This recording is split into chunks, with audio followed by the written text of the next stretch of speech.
I know you're upset, but we talked about this, right? Look, okay, it's a little like football. I'm the team captain, and now it's time for us to go play in the big game. But you've never been to war before. We are in 2004, and the 1st Cavalry at Fort Hood is deploying to Iraq. And essentially it was seen as a peacekeeping mission.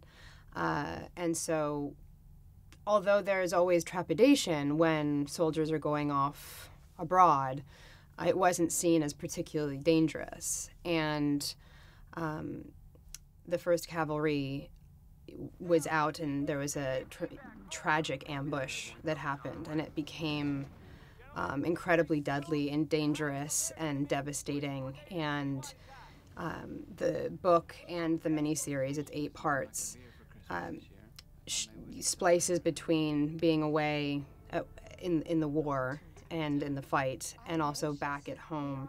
It's emotional and heavy subject matter to play or portray, and yet you think about the reality that these people endured, and it's overwhelming. It really is. I've played a few women who have either existed or exist, and this was absolutely different, just in terms of the dedication that these people have for our country and for our safety, and it hit me very deeply.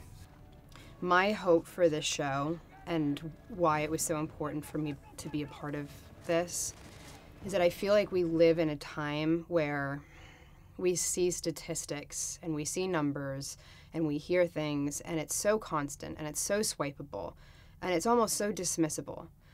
And yet these are people, these are human beings, these are families that are being ripped apart and killed and destroyed, and it's not a statistic.